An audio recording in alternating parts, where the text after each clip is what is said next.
বুঝেছিস? নাড়ু সব শেষ, এখনো থাকে নাকি? কবে লক্ষ্মী পুজো চলে গেছে? এখনো তো বিজয়া বাকি আছে। এত আগেই নাড়ু শেষ করে দিয়েছি। বিজয়া বাকি আছে?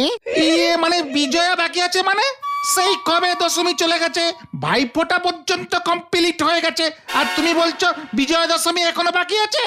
ওরে ক্যালটা বুলাস, দুর্গা পুজোর পর থেকে লক্ষ্মী পুজো পর্যন্ত বিজয়া দশমী। তখন সবাইকে প্রণাম করে মিষ্টি খেতে হয়। আবার কালী পুজো থেকে 25শে ডিসেম্বর পর্যন্ত কালী বিজয়া দশমী।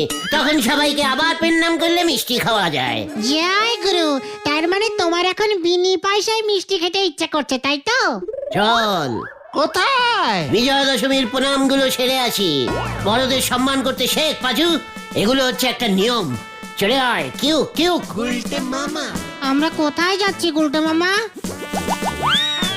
আরে দূর, বলবে তো আমরা